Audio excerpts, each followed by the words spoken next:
This is the Actual Fluency Podcast, helping you become a better language learner by providing motivating weekly inspiration, as well as top tips and tricks from expert guests. And now, your host, Chris Broholm. All right, everyone, welcome back to another episode of the Actual Fluency Podcast. This is Season 3, Episode 10, and I'm back with the second edition of the interview with Richard Benton. And that's about it. Just wanted to welcome you and also just give a little question here. In the last few episodes, there have been some really long episodes, and some people have come back to me and say, hey, I really like these long kind of conversational style formats where it's not as focused, it's not as targeted. And I just wanted to ask you, what do you think? Do you mind if an episode is, say, 1.5 hours long? Is that a problem for you as a listener? And if so, if you like the long episodes, would you like me to split them into 2 episodes? So like I've done this time, so you get 1 episode week 1, and then the other half in the next week. Or would you like to just have 1.5 hours or 2 hours of, I don't know how long I could speak, but do you just want the full thing at once? That's let me know on the website or Twitter, Facebook. You probably know where to find me for now. So just give me a message and let me know. And enjoy this second half with Richard Benton. Yeah, you probably just also mentioned your blog, lovinglanguage.wordpress.com, right? Mm-hmm, right. Just because we talked about it so many times that people are probably like, where is this blog? So probably a good idea to throw the URL out there. There was something, community languages, we talked about that. We talked about New York. Did you have a good time at the conference in New York? I guess we could take a minute or two. Oh yeah, I had such a great time when I went there. I was able to, the language, strangely enough, the language that I ended up speaking the most was Ukrainian. Right. I studied in Ukraine for a year when I was in university, and I got pretty fluent. I mean, I even because I made it a point to live with Ukrainian families where they spoke Ukrainian at home. So I spoke Ukrainian all the time at home. Even if I spoke Russian with my friends, I'd speak Ukrainian at home.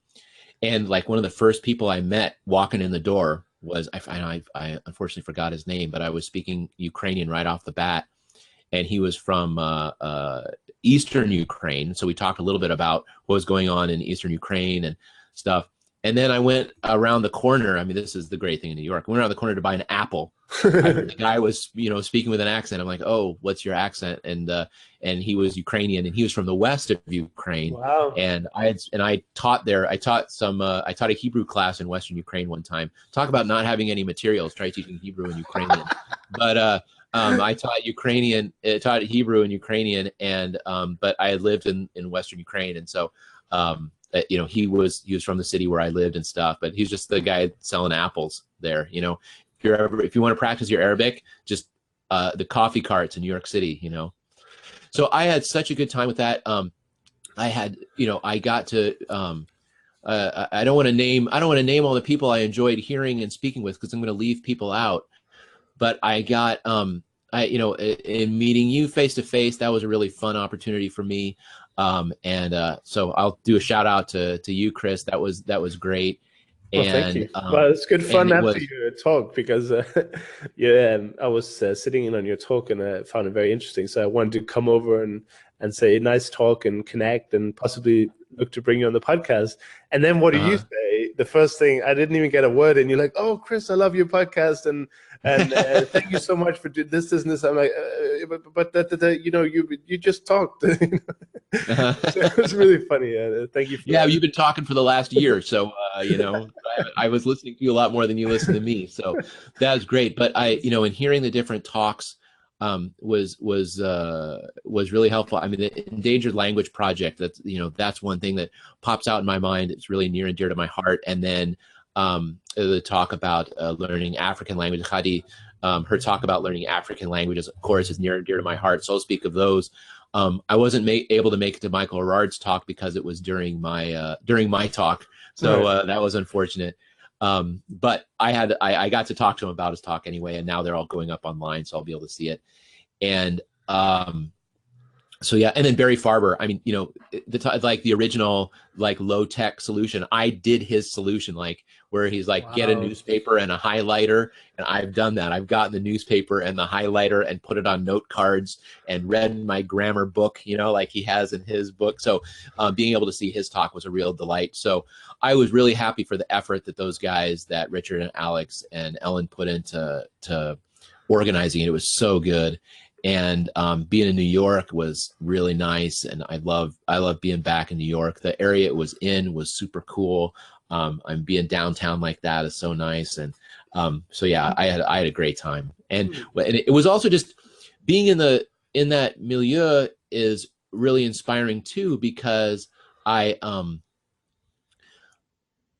knew that I was at the Polyglot Conference. I'm like, okay, Rich, you're gonna be speaking languages. That's why you're here. You had to give your wife a reason why you had to be out of town for the weekend and why this is super important and you had to spend this money to do this. So you got to do it. So when I got on the subway, I had my ears open. So as I took the train from the airport to the subway, I'm like, oh, there's French. You got to speak French. And the guy didn't want to speak French because the person he was with who didn't speak French. So he didn't speak French very long with me, but I'm like, okay, I did it. I tried. I put in my time.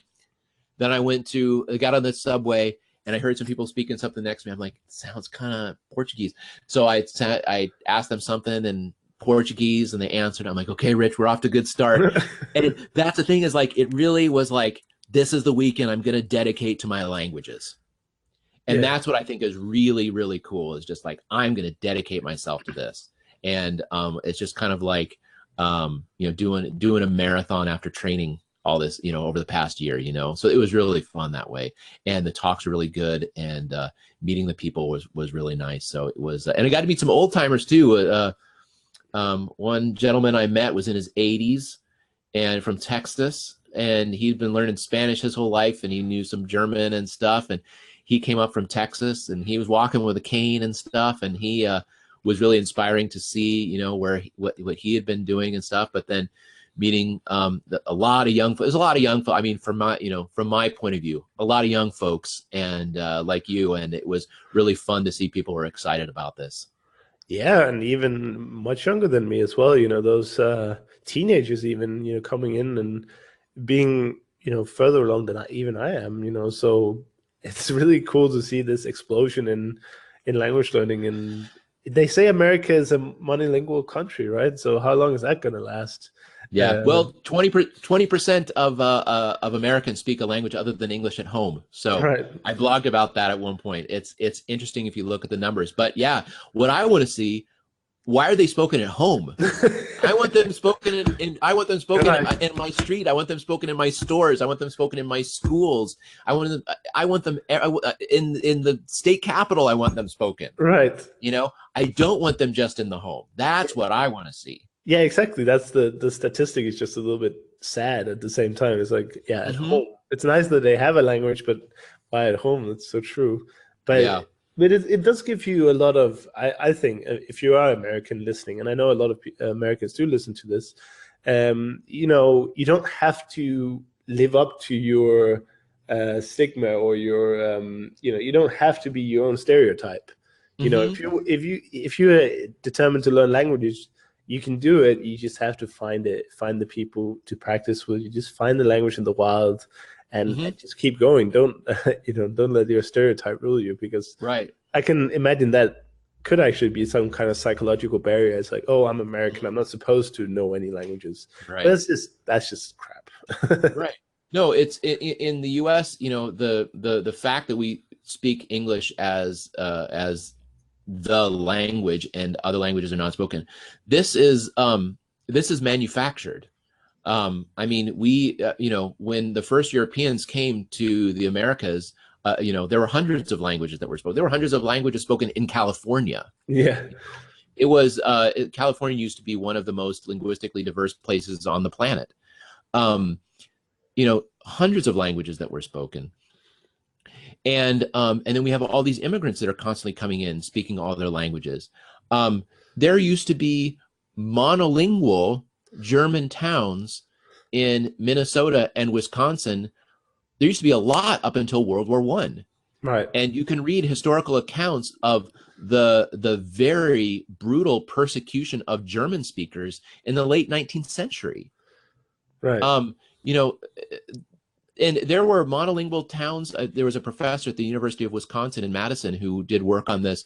There were monolingual German towns up until the 1930s. Monolingual towns. You went into the town, the whole town was speaking German, not just German, some funny, northern dialect of German. And there are these accounts of like when the new, they would send to the old country to get a pastor for the church or something like that. And he would be from central German, and he would be from central Germany and would have such a hard time fitting in to the culture of this town because they're all northern Germans, or that sort of thing. There's a New Ulm in Minnesota, and in Minnesota, and when people are from there, they speak English with a German accent. They don't speak German. They speak English with a German accent because their grandparents all spoke German. Right. We have it here. How do we bring it out of the homes into the public sphere? Right. And so I want to do my part. I'm going to say, you know what? I'm going to speak 3 words of Tagalog or Somali or Amharic or Hmong. Hmong is the 3rd most widely spoken language in Minnesota. Oh, Pennsylvania Dutch, or yeah, there's all kinds of stuff. It's all around us. Why not put forth the effort as language learners to help bring that into the public sphere? Make the world that we want to see, but we make the world not by imposing it through power, but through lifting up those who are weaker in our community.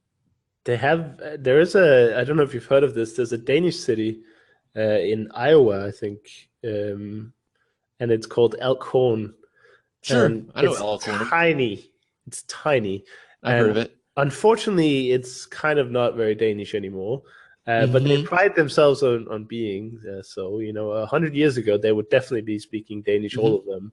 But now they send a TV crew out there a few years ago, and there's like 2 old ladies who speak some kind of Danish, and it's like, I understand it and I could probably communicate with them, but they insert a lot of English words like in Pennsylvania Dutch. And so it's kind of their own dialect in a way.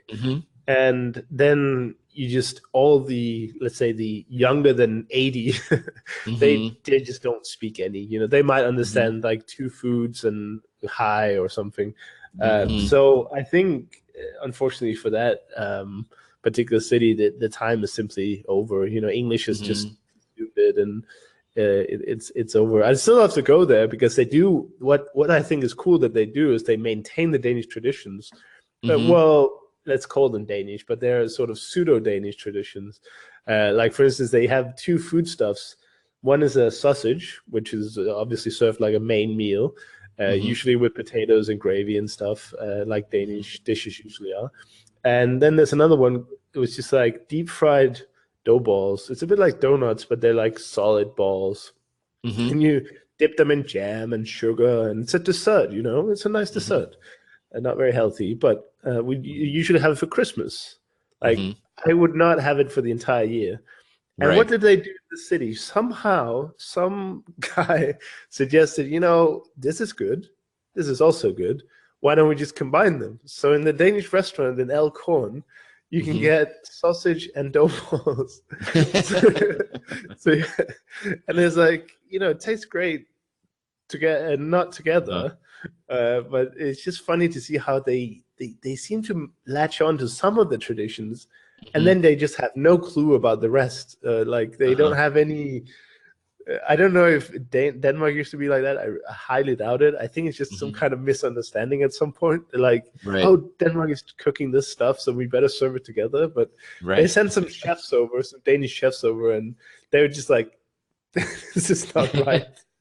Well, I bet that there were families who, they made the sausage and everything. They made them all like, we're gonna, Christmas time or something like that. Yeah. We're gonna have the Danish meal, and they all, and so all the Danish stuff was made on one day, and then so it's probably, like, they go to the restaurant when they want the Danish meal. They get all that, they get everything all at once, on the same plate, which is the funny thing.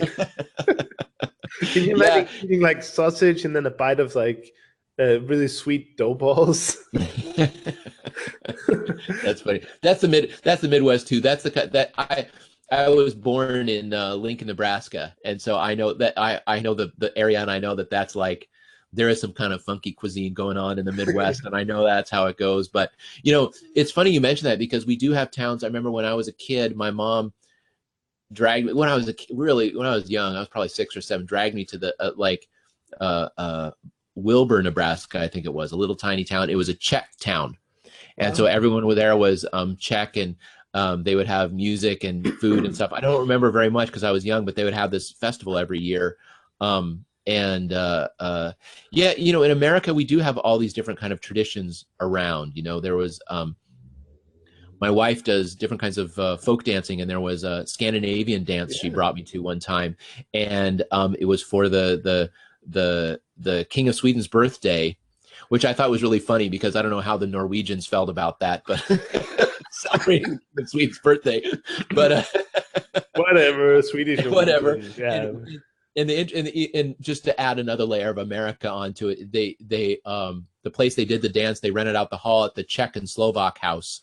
There's a Czech and Slovak social club that they rented out the room for. So it was the Scandinavian dancing at the Czech and Slovak house in St. Paul, Minnesota. So wow. We have all these different things around.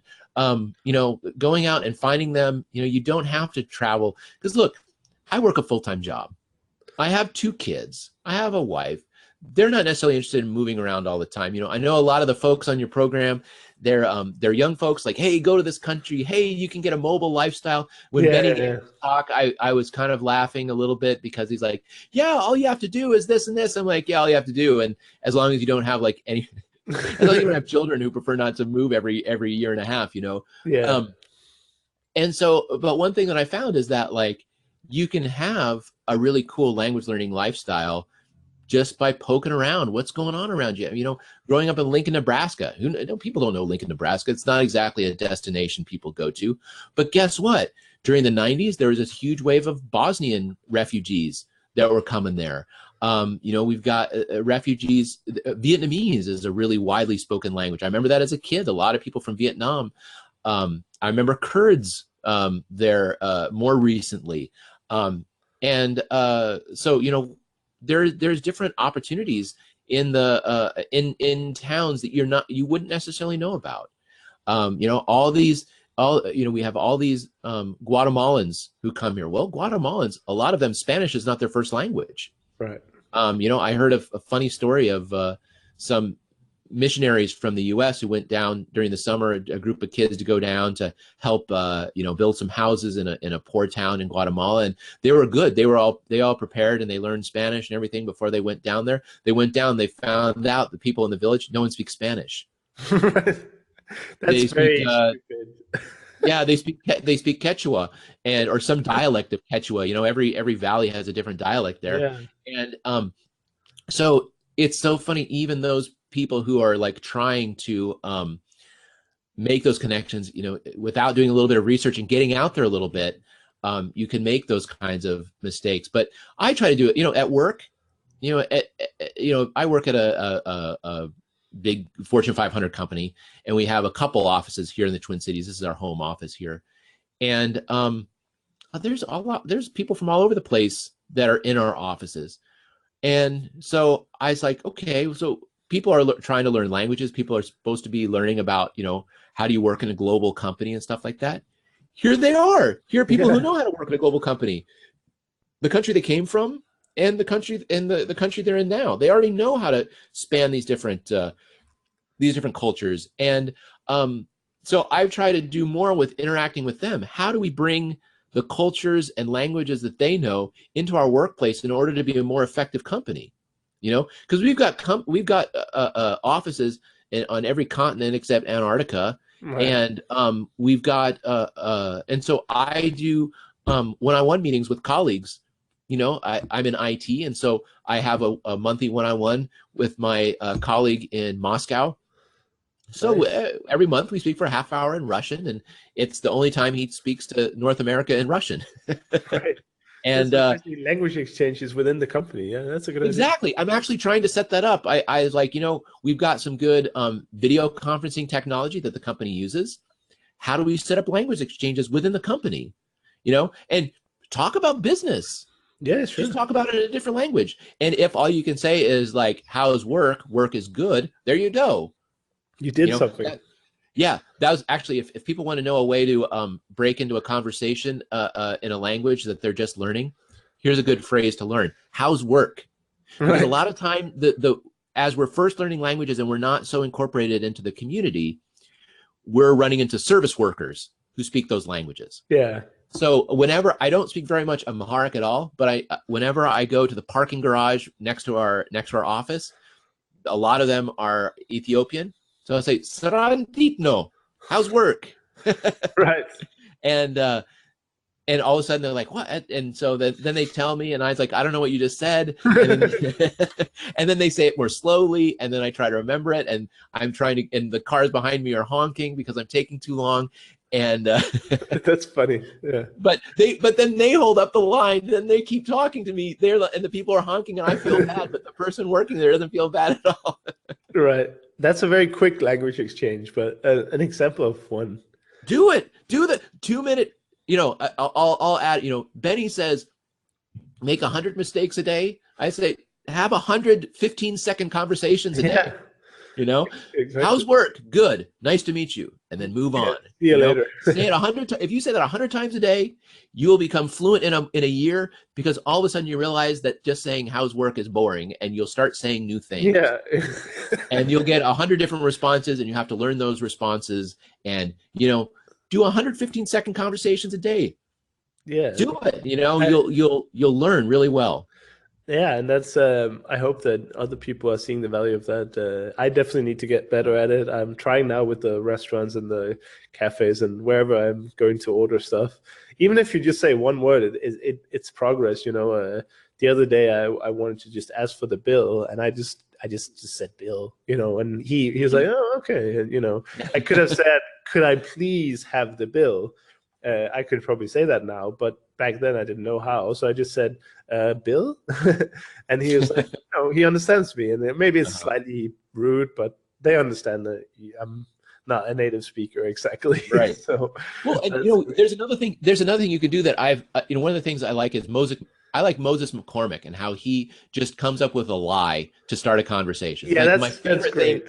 That's great. Yeah. My favorite thing is like, is there an arcade in this mall? I love that, how he uses that to start. Like, is there a movie theater in the mall? He just walks around the mall. And faking it is also, because here's the thing you can say is like, when he brings the bill, you're like, I know it's not really a polite way to say that. Could you tell me how to say it politely? What's a polite way to ask for the bill? And he's like, oh my goodness, not only a tourist, but a tourist who wants to speak Hungarian, and a tourist who wants to be polite. Yeah. Yeah, you don't see that often. Exactly. So you learn, and there's like, what a nice young man. And so then you learn that, you just scored points with that guy. And then I'm spending 5 minutes a day on memorized learning Basque. So I've got a vocabulary of about 10 words or whatever. And I've got a Basque speaker living in my house, an exchange student. So I just do it. You know how babies, they just kind of say like random words and random sounds.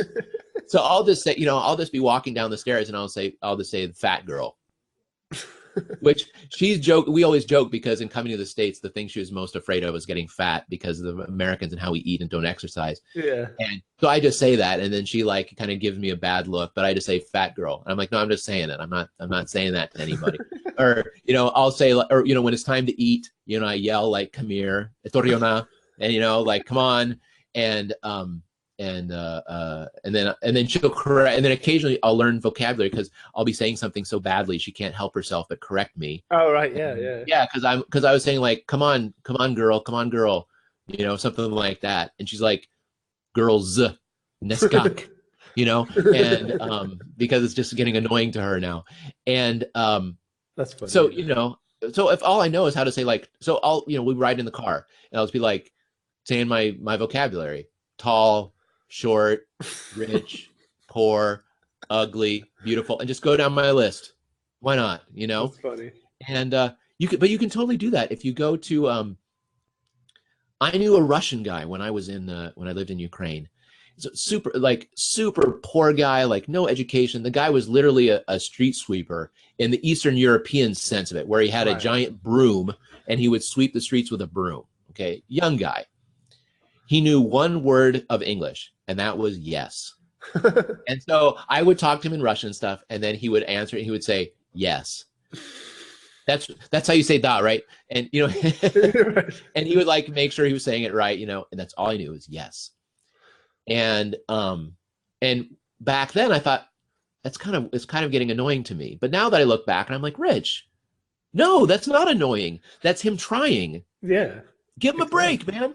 And so I know that like if anyone is annoyed with me because I'm using my 2 words of the language, it's their problem, not mine. They're just grumpy. Right. The point is just go and use those 2 words. And if they find it if they get grumpy about it, then I smile and then I say thank you very much in the language, and then I move on. And you just get out there, you just do it, and have a good time, and not just have a good time, because a lot of us want to have a good time. Help someone else have a good time. Yeah, exactly. Think about how things are going to be easier for them. Think about how a waiter has to speak a different language all day. It's exhausting. You can take orders in your native language all day long. You're gonna have an easier day. And mistakes are perfect. Like I was in McDonald's a few weeks back, and instead of ordering a large fries, which I was trying to do, which is nudge something, I already forgot. I said nudgeon, which is very. So I said, I'd like very fries, please. And he was like, I know what this guy is trying to say. I'm bringing him a large fries, He wasn't like, what? Right. So, but the mistake is obviously easy to make. But the point is just like, if I had said as long as you're 100 a day. Yeah, exactly. Just keep making mistakes. And I guess I was just starting out. I was just a perfectionist. And I if anything, I hope to tell people out there that being a perfectionist is the worst thing you can be when learning a language, because listen, you're already terrible at the language, so you're already making a fool out of yourself in a way, in a good way. So why are you worried about speaking the right grammar or speaking the right endings or something when your pronunciation is obviously going to give it away right away that you're not a native speaker? You just halt your progress so much if you wait for that perfect sentence. And it's probably not even perfect, because the thing is, you won't say it until you think it's perfect. But your knowledge of the language is so limited that you don't know if it is perfect anyway.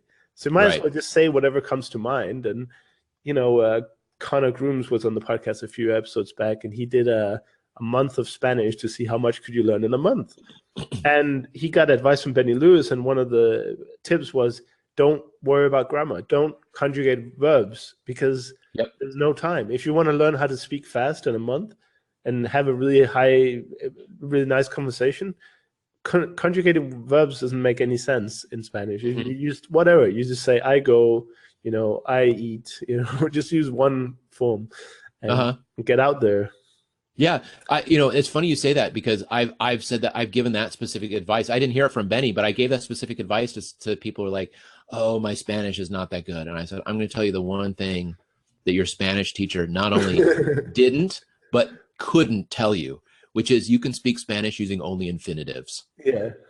You can just use infinitives all the time, because look, I hear people speak English with completely incorrect grammar. And guess what? I totally understand them. Exactly. That's the point. Every sentence they speak has a grammatical error, and it's working just fine. We understand.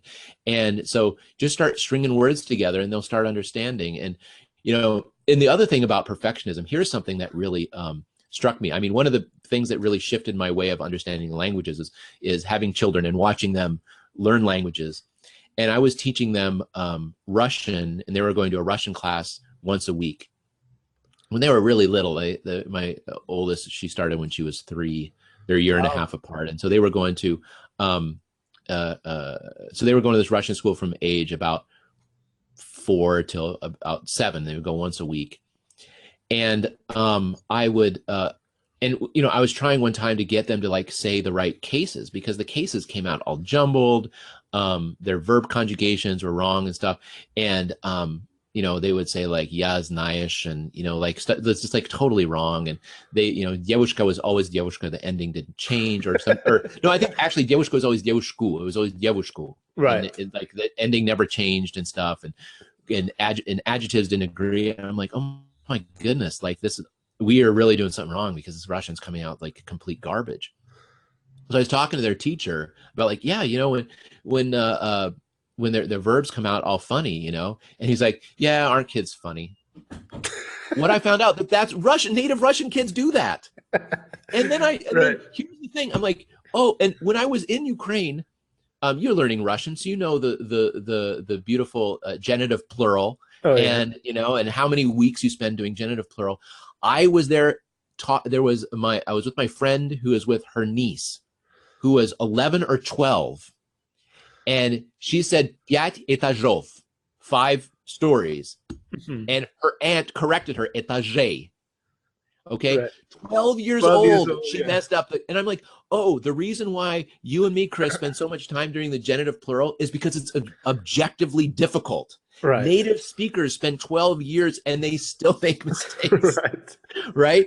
They don't get all the rules. And so when the teacher said, like, aren't kids funny? It's because 3-year-olds don't understand the cases either. Yeah, it's a process. 4 years old. So if we're like, oh crap, my cases are wrong, my conjugations are wrong. Well, yeah, because it takes a native speaker 8 years to learn them. They're objectively hard. You know, easy on yourself. And so that's when I'm like, forget grammar. I mean, it's I learned grammar, but I learned it as I need it. But guess what? So did my babies. Yeah. You know, funny, yeah. My babies couldn't get the difference between me and you when they were 2 years old. Yeah, exactly. They would say you instead of me, because that's what I said. I said you to them. They don't understand the difference between deixis and, you know, reference. Right. Exactly. So it's like, be easy on yourself, because like, you know, when I was at the worst experience I had my first day of school as an exchange student in France, I couldn't find out even where I was supposed to go. I was completely lost. And so I was flustered, and I asked a teacher how to get where I needed to go, and I used "tu" instead of "vous," and like you know, and it was just like, I was flustered, so it wasn't coming out clearly, and she was trying to get to her class, and it was just bad. And so she's like, yeah, it's over there, and like it was you know, just kind of vaguely gestured in a direction. And I'm like, okay, Rich, that didn't work. So let's do this. I'm going to be here for 5 months. My goal by the end of 5 months is to sound like an intelligent 5-year-old.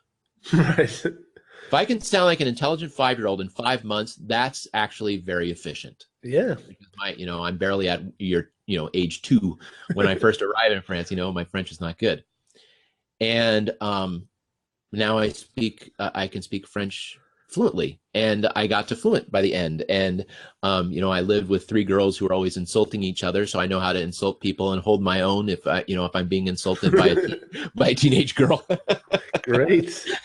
You know, that's something I don't think it would work very well if I was in a bar in France or something like that. I don't know if I would sound very good if I was defending myself there, but you know, I can hold my own for to some extent.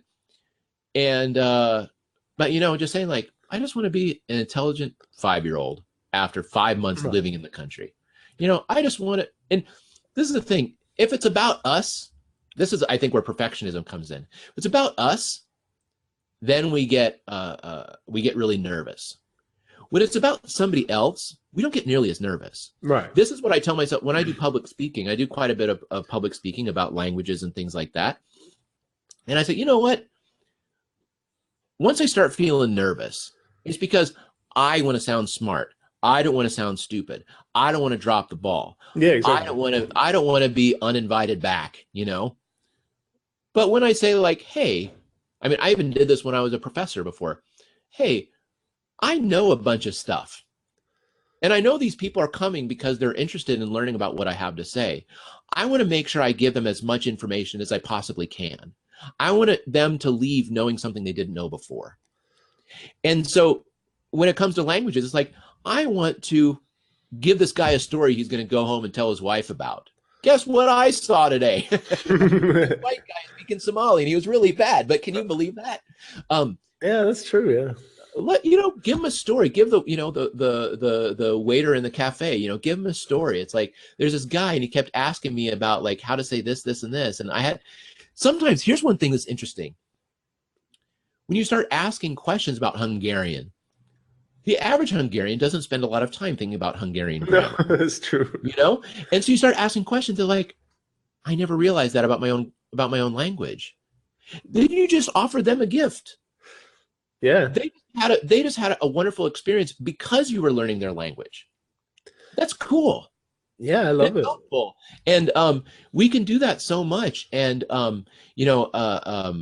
asking about the different Chinese dialect, I've asked, and they're like, oh yeah, and they talk about these things that they don't talk about or haven't thought about, or you can really bring some delight to people. I had one of my people I work with, I was just telling him about Somali poetry. Somalia has a wonderful history of poetry. I mean, Dr. Richard Burton, when he was traveling through the Middle East and East Africa, he visited some Somali shepherds, and they had a big feast, and they had a big festival for him, and they sat him down and they recited poetry to him for 8 hours. Wow. They just performed poetry.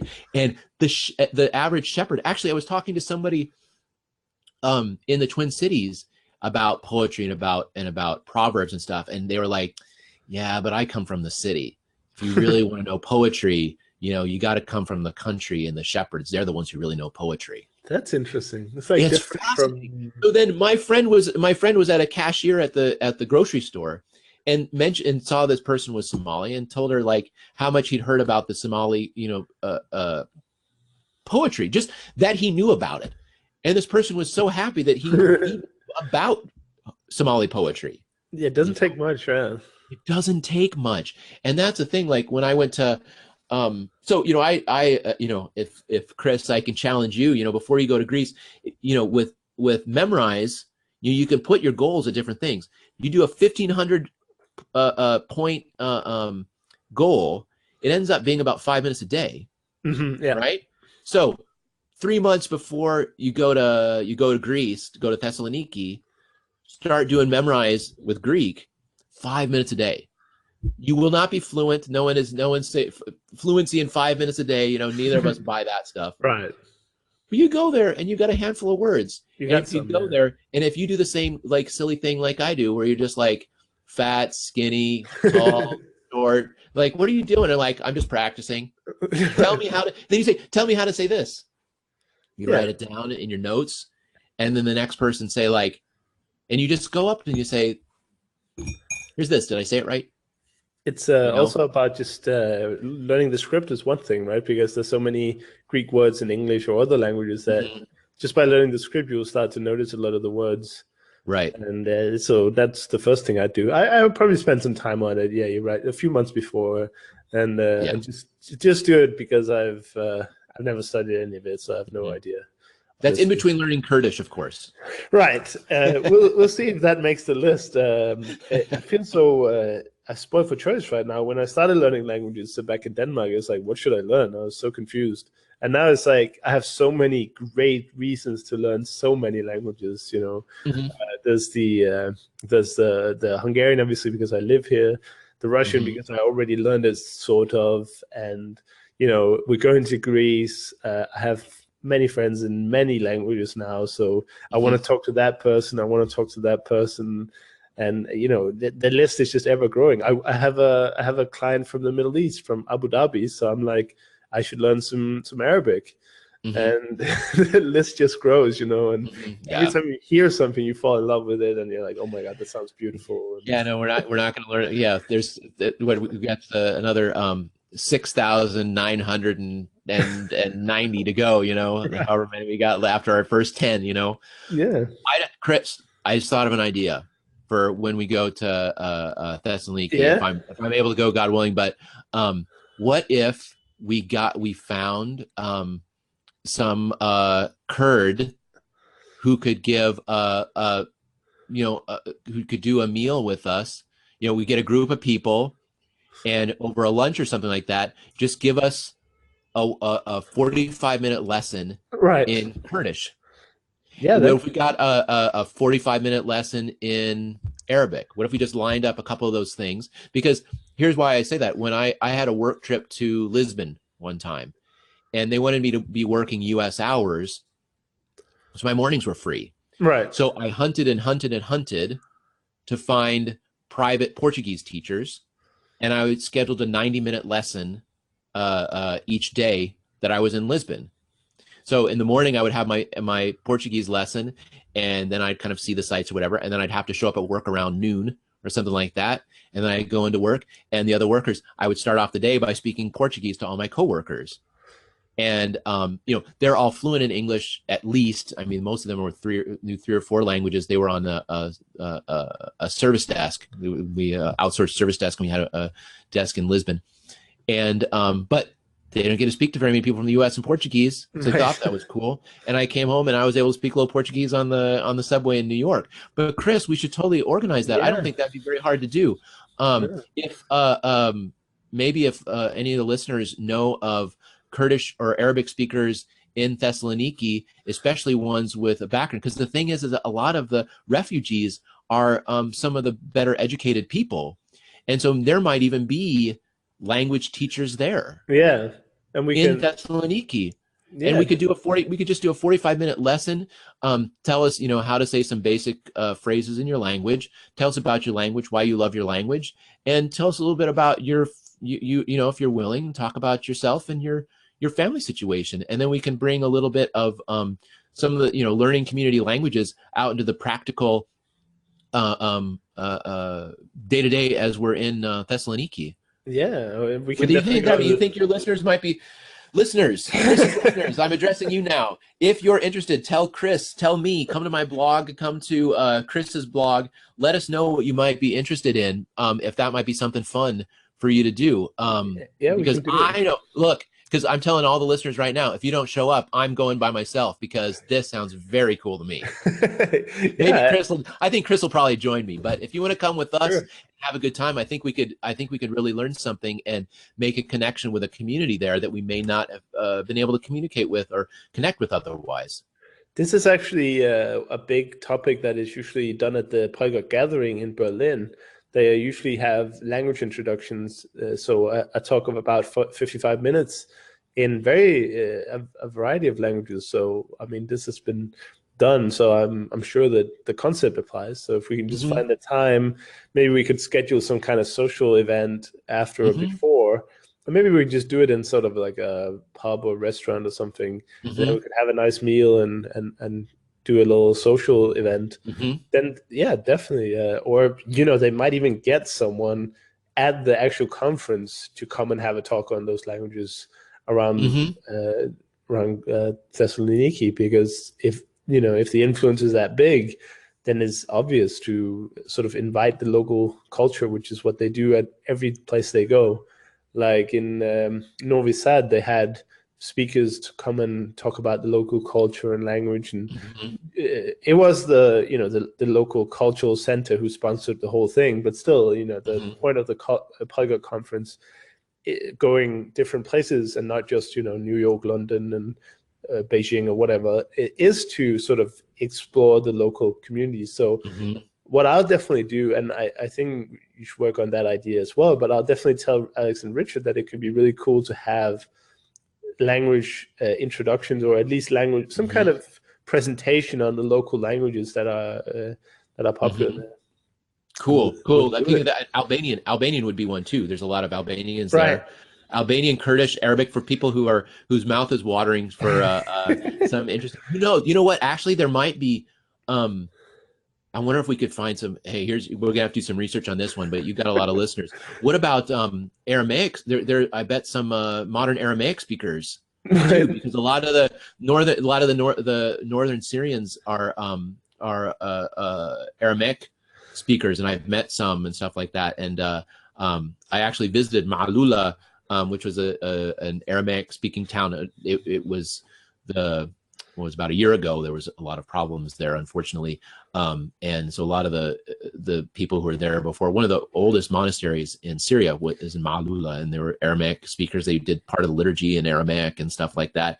There could possibly be some speakers in Greece.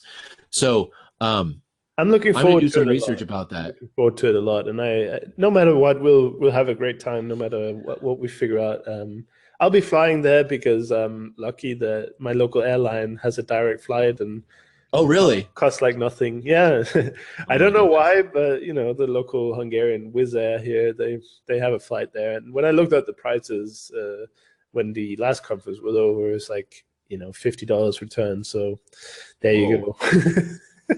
Yeah, I think I pay probably I pay more than that in taxes for my plane ticket. So that's the problem with going across the Atlantic. It's expensive, but it does get slightly more epic. If I just fly like 45 minutes or an hour, it's like, oh, okay, I'm still in Europe.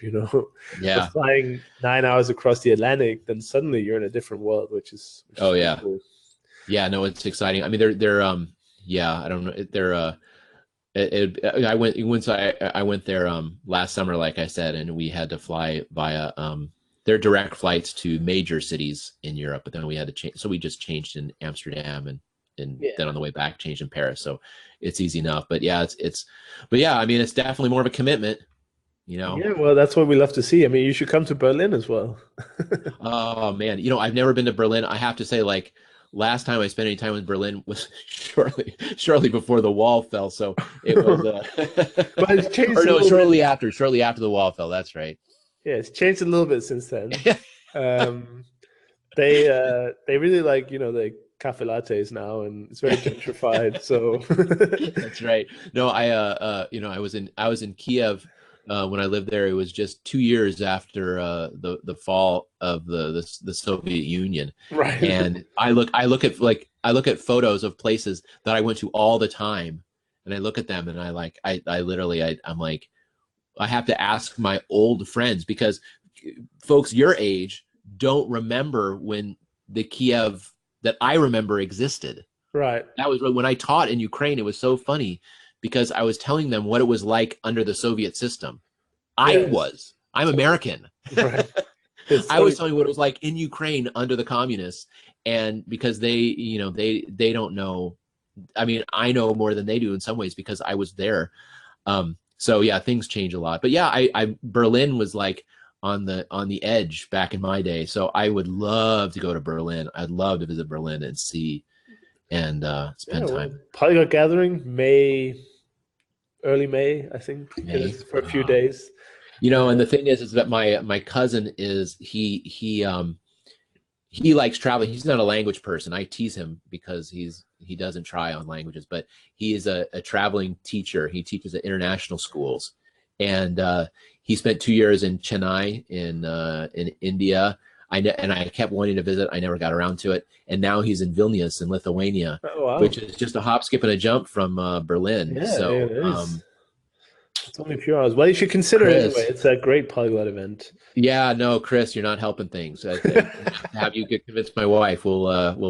She loves. I'm dissing on my wife. My wife loves the languages I speak, and one of the things I cracks me up is when we saw the you just did the episode with the maker of the Hyperglot, the movie, and how he like kind of goes into the zone when he hears people speaking languages and stuff. My wife now, she just smiles when she sees me go into that, because I totally go into that zone, and my wife knows I go into that zone. Yeah. And she just thinks it's so funny, but at the same time, she when she sees the how much delight people show when I speak the language, she loves that. She loves those stories, and she's really excited about my passion for languages and stuff like that. Like, dishes still need to be washed and toilets still need to be plunged, but she's excited about language and stuff. And I just put out a couple of short videos. I told you about this German teacher that I had who was really intent on pronunciation, but it was amazing that after he had a couple techniques that he used to really make us aware of our mouth and how our mouth was moving. Right. And so he had a group of 12 and 13-year-old Americans who are all saying and Yeah. and we're all saying it correctly. And so he has since passed away, unfortunately.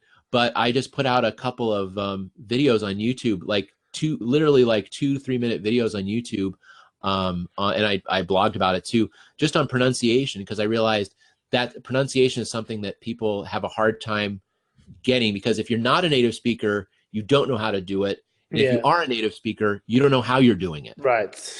And so I did a video on just how to do vowels. And because Americans, a lot of times they diphthongize. So instead of saying a, we say a. Yeah. So like in English, we have the word say, you know, and you hear it in every language when Americans speak. And so we have the word say. But if you try to say the German word for lake, See, a lot of times Americans are going to say they. Yeah. Or we have the word in English to go to something, but it's oo. But in German we have zu. Yeah. Not zu. Right. It's a short and so I just did a video on that, and he just made us aware. It's like, you realize you're doing that. And it's like blown. I had my best day ever on my blog. It's like blown away all my stats, and I show my wife. She's very excited that it's getting it. But like, the second day was the best day I've had. Was the second best day I've had all month. Wow. You know? Yeah. So it was a huge deal. So then I'm like, okay, I'm going to do some more on this. So I'm going to do one. This one you'll appreciate. I've got one coming up next week on how to do the soft consonants in Russian. Oh yeah, that's so hard. Holy. It's hard, but wow. I learned a technique. I'll tell you. I'll give you a sneak preview of the video. But if you say a y and you say the consonant at the same time, that's how you do it. So instead of saying t, you say y and you say t. When you say the y, you feel where your tongue is. Y. Yi. Yi. Yi. Now just keep your tongue there, and then tip the tuck. Tuck the tip of your tongue behind your teeth. There you go. Oof, that's a toughie.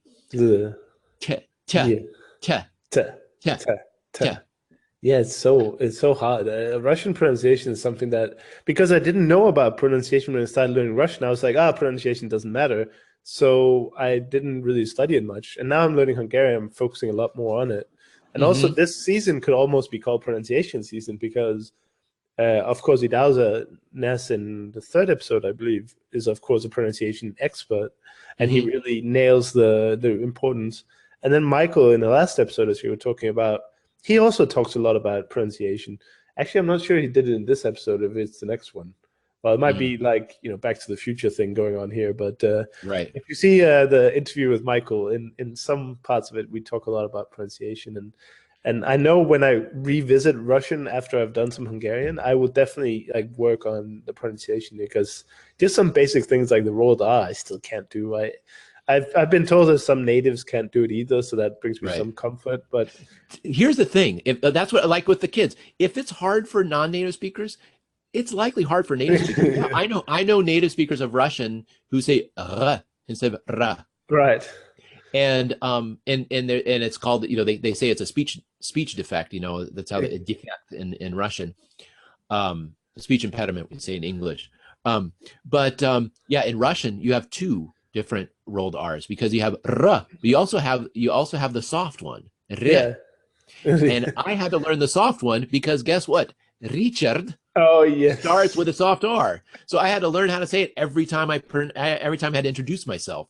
Right. Richard. It's still like a little muscular effort. Say Richard. Yeah. Say it correctly. My kids, though, they can say it, but I can't. It's still impressive for me. Yeah, I wish I had focused more on pronunciation. And if there's any tip I can give to people when they start a new language and they're not very familiar with the independent learning, spend a whole week or two, just work on the pronunciation. Usually the books you buy or the courses you take usually will have a pronunciation section first anyway. But for some reason I just skipped that. I don't know why. It was terrible. Well, didn't Kirsten Cable in her new didn't she just have a pronunciation thing for German? Yeah, that's what reminded me. It was listening to that episode that reminded me of what my professor had taught about pronunciation, that I thought, I want to put this I want to put this out on YouTube, because it was super helpful for me. But one of the things it did was just force me to spend time feeling my tongue. Yeah. What is my tongue doing? Where is it touching? You know, it's like one of the things I learned in early on is like, you know, when you're learning German, you have to learn how to say the strange "h" sound, right? Yeah. For ich, right? Ich, yeah. Yeah. And then my teacher's like, well, you realize we say this in English all the time. We have this sound in English. Whenever you say he, when you say an H sound with a high vowel following, you have that he. He, yeah. The first sound of he is the same sound as ich. Right. They're actually the opposite of he and ich are just the same sounds transposed. Right. He, ich, he. They're the same. And I'm like, huh, there they are. I've got them, you know? And you know, and then I learned that the soft N in Russian, the ñ, it's the second consonant of mañana in Spanish. There you go. And I've been saying mañana, and so it's like, okay, so there are these connections as long as you're feeling where your tongue is at. Yeah. And so hopefully the videos that I'm putting out now are going to be helpful for people to be able to hear what they're, you know, be able to feel their tongue, how their tongue is working, and it'll give you a little, I mean, look, Russian, I had to learn how to say "nya" to or for me, the dative, you know, "nya," that's a toughie. And "nya," because you've got "mna," which I don't know what other language is "mna." It's like a consonant cluster. Greek has that, like mnemonic and stuff. But but then it has to be soft also. So "nya, nya." And my tutor, when I was a freshman in college, first year in college, she like, no, it's not it. But she can't explain it.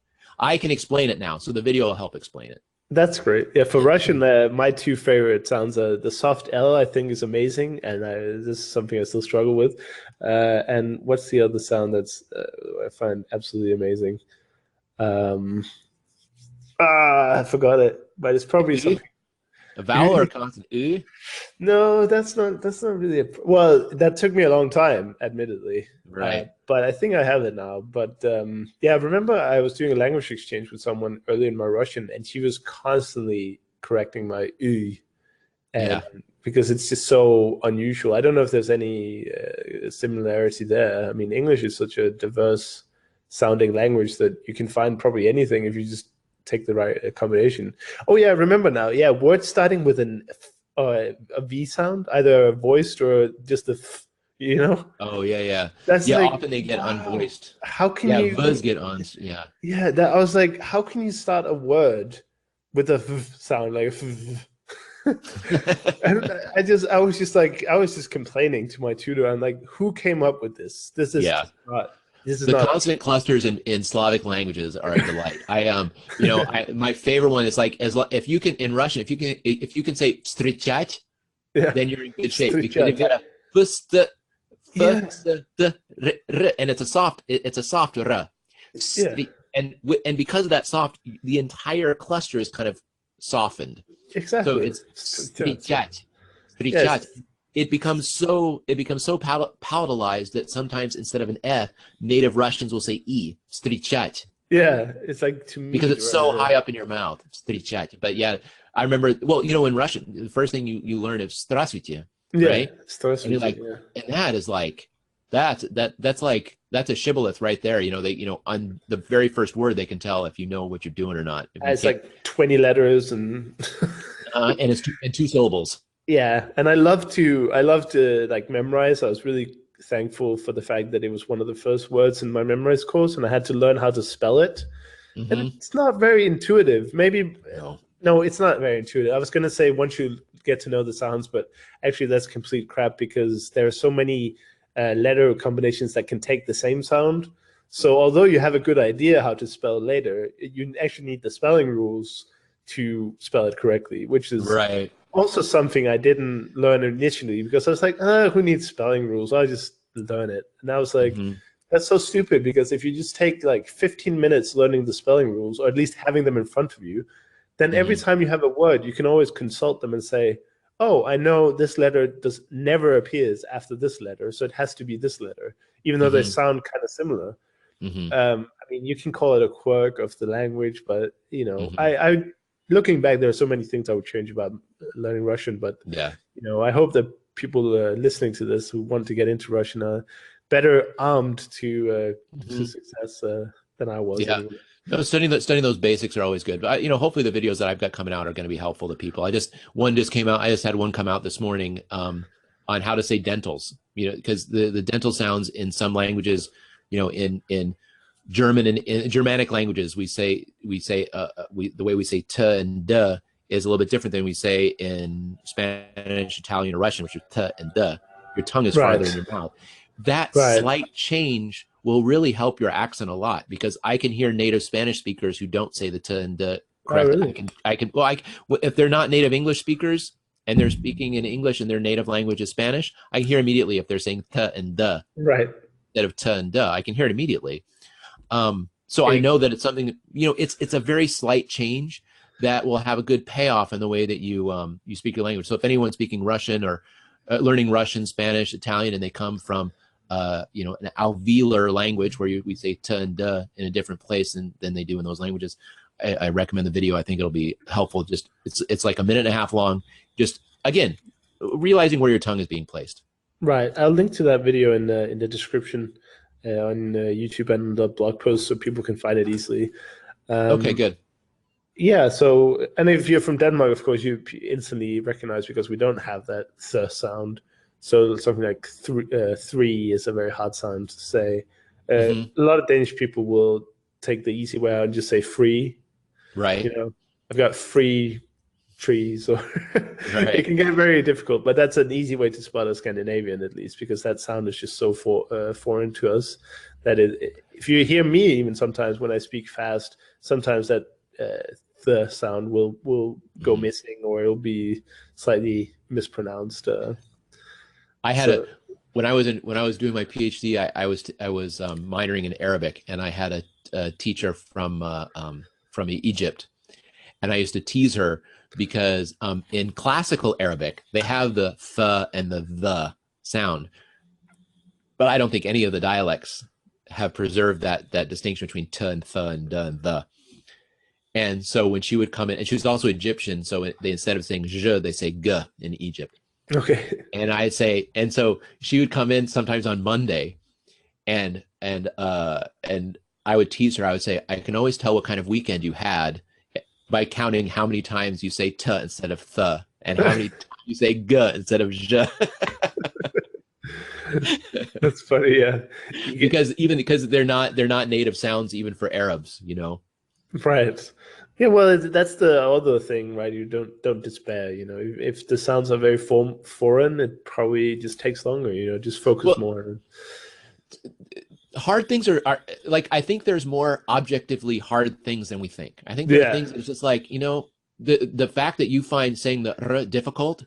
It's interesting that there are a lot of native Russian speakers who can't say r. Yeah, exactly. The fact that you have a hard time spelling, you go onto a Russian forum, and you see how many spelling mistakes people are making because they're mixing up yeah and e, or they're not following the writing rules like you're mentioning. It's like, because they're objectively hard. It's not because Chris is a bad language learner, not because Richard didn't spend enough time on this stuff. It's because it's objectively hard. It feels like that sometimes. So it's like my kid's Russian teacher. It's like, kids. Yeah, so also in retrospect on lessons learned by learning Russian, I would say probably learn a slightly more closer language to your own first, I would say. Not because I don't want people to be adventurous, but honestly, doing Russian as my first self-taught language was really hard. It was like, and I'm glad that we're exploring some of the difficulties here, but I would just say, if I had just done any other language, I would have been so much more successful in Russian later, because I would have the experience of learning a language that wasn't so foreign. That's the thing. I mean, I'm grateful that I did learn Russian, because now, I can understand and listen and speak in a sort of limited capacity still, but ever growing. So I'm happy that I did it. But man, if I remember back to in the middle of it and just like, oh my God, shoot me now. This language is impossible. I'm never going to learn it. I would say even learning something like Esperanto is probably better. Just take a month of learning a language like your own, so you understand the basics of learning a language. Yeah. Because Yeah, the language itself is going to give you enough trouble that you don't need the trouble of also learning how to learn on top of it. Yeah, if you're doing the self-taught way, because I know that like, because I started all my languages in school and classes and stuff like that when I first started. I was doing some self-taught, but it was mostly, I would just find classes and stuff. Yeah. A lot of fewer, like we were saying, a lot fewer resources. But when I was in France as an exchange student, I was on the language track, and so I had to take 3 languages, and so I was taking German and Russian while I was in France, and in some ways, because my brain was kind of activated that way because I was doing French, it helped. So I think probably, I haven't thought of it that way, but yeah, probably if you're interested in your goal is to know multiple languages, it probably is helpful to have some kind of gateway language that's close to yours. If you're, I honestly think so. Yeah, I think for an English speaker, I think starting with a Romance language, Spanish or French, is probably a good way to start. Yeah. And then once you get the concept of what it takes to learn languages, get out there, realize that, you just climb the foothills, you aren't into the mountains yet. Exactly. And, but realize that, at least you know what it means to climb, Yeah, I can tell you what it means to, I don't know what a good analogy is of starting your polyglot journey with Russian, but it's kind of like being in the Colosseum in Rome, being thrown to the lions, I think. And you're just like, good luck. You're like, oh, if only I spent more time in gladiator school. Yeah, exactly. But, honestly, also, in the same breath, it has to be said that although we are talking about the difficulties of Russian, there are actually a lot of things about Russian that makes it easy. It's not entirely impossible. For instance, there are a lot more loan words than I expected when I came into it, and it takes a lot of Latin and Greek words. So you can always, if you don't know what the Russian word is, you can always be understood by saying an anglicized word. Like an example that comes to mind is like if you say sposob, that means like method, but you can also say metod. They'll understand that. That's a synonym. So yeah, it's not the worst. Oh well, maybe it is. I don't know. I think Hungarian is easier. People say it's a hard language. I don't know. Yeah. But I don't want to discourage people from learning Russian, but also at the same time, it is difficult, isn't it? So well, I mean, look, if you're used to Romance, if you're used to learning verbs in Romance languages, Russian's a piece of cake. Yeah, exactly. There's the endings are the same. Past tense the past tense is only by gender and number, not even by person. I love the past tense. Yeah, I wish I could speak in the past tense all the time in Russian. That would be so nice. That's right. And the only thing is knowing the perfective and imperfective. But if you know Romance languages, you're already familiar with that. So then it's just learning a prefix. That's it. Once you learn the prefix, you're done. And that gives you a lot of free vocabulary because you just need to know. Sometimes you just need to know the stem to realize the prefix or suffix, but sometimes you can also just deduce the meaning from the prefix itself. Like pere is something you do again, so you can do it out of context. That it must mean this, and I find that very helpful. And the fact that they also combine words. They take something like the first chapter of Harry Potter, for instance, has the word "vuishil" in it, or "vuishil." So "shil" is to live or lived, and "vuishil" is to live again, or probably translated better, survive, basically. But that word I would not understand if I didn't know the root was to live, and "vuis" as a prefix. But because I did, I understood it right away. I didn't need to look up that word specifically. So it's a very nice detective language. You get very. Yeah, Russian. The prefixes are fairly consistent in their meaning. They're not as idiosyncratic as in other languages. So it's kind of nice. You can break down the meanings of words a little bit more in Russian with the prefixes. And you're only dealing with prefixes. If you have infixes in the middle of words, it's only for the aspect, doesn't change the meaning of the word. Right. And then you don't have the only suffixes you have are conjugations. So the only way you're going to change the meaning of the word is with a prefix. And there's, once you know 7 prefixes, you got a lot. Yeah, you can get creative, and they look like prepositions anyway. So exactly, and so cool. pisать is to write, but описывать is to, or meaning around. Описывать is to describe. Yeah. And so write around. That's how you give your description. Exactly. And so it's cool how it and it makes you think about language in general, because like dumat is to think, and then pere dumat is think again or reconsider, which is exactly. So it's pretty cool. You can just say think again, or you can insert any prefix, and change the meaning, which is really cool. And if you don't know the word, you can still try and use it, and they'll probably understand you even though the word isn't being used, or that particular combination doesn't work. They'll probably still understand you, which I find very fascinating. Well, yeah, because it makes me think. I think there's a word dadumać, which means like consider all the way through. Right. But do means up. It means until. Right. Yeah. So that's what you say this. You can say this to your kid. Nie dadumo это. You didn't think this through. You know. Didn't think it through. Yeah. Exactly. But anyway, it's been such a pleasure to talk to you, Richard. Oh yeah, this has been great. The time has flown. Yeah, exactly. I was just looking at the time, and online concentration levels aren't what they used to be. So I think, unfortunately, we'll have to cut it short here. But thank you so much for taking the time to share your passion about languages. It's been great. Well, Chris, and if I can just say one short word, thank you very much for the opportunity to be here. It was really an honor for me to be here, an honor for me to meet you. I think what you're doing with your podcast is not just good in its content, but in the actual doing, the way that you're using the podcast to make connections between yourself and other language learners, and allowing language learners to connect with each other.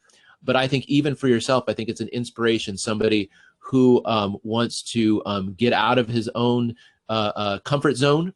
I think the what I've heard and seen, the growth that you've gone through in your in doing the podcast has been great. So I think that just the fact that you're doing it is something that's fantastic, let alone the content, let alone the people you're getting, let alone the guests. So it's an honor to be a part of it. Well, thank you so much. That's one endorsement there. I try to make it a big one, but I really do feel like what you're doing is important for yourself personally, as a testament to what other people can do for themselves personally, and also it's great for language learning. Hopefully so. But I hope to see you again, if not sooner than at least in Greece, and have a great day. I guess the whole family is waking up now, ready to take over. I heard some rustling out there, so yeah. All right. Well, take care, and talk to you soon. Okay. Thank you very much, Chris. Thanks. Thank you for listening to the Actual Fluency Podcast.